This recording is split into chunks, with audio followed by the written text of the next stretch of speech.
নাতি। ভূতের নাতি ভূত যেথায় সেখানে কি আর থাকা যায়?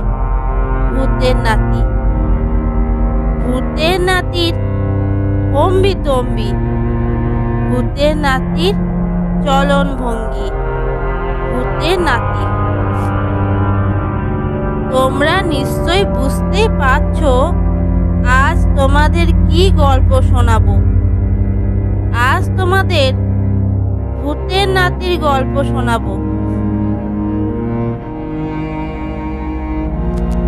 ভূতের নাতি খুব ছটফটে।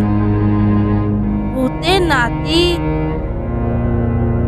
বলে কথা, ছটফটে না হলে মান থাকে?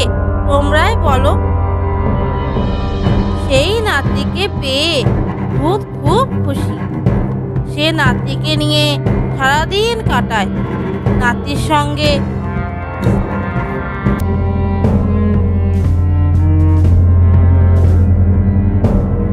খেলা করে, একসঙ্গে খায়, একসঙ্গে ঘুমায়। এইভাবে ভালোই দিন চলছিল। কিন্তু একদিন এক কাণ্ড হলো।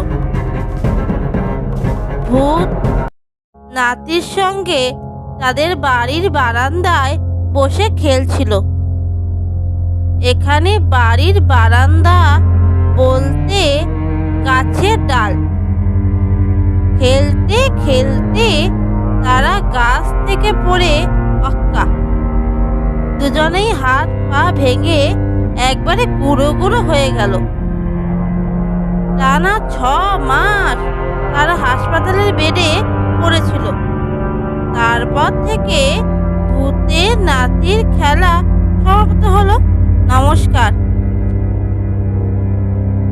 গল্পটি কেমন লাগলো এটা তোমরা জানিও। আর ভূতের নাতির সঙ্গে দেখা করতে চাইলে আমাকে মেসেজ করো। টাটা।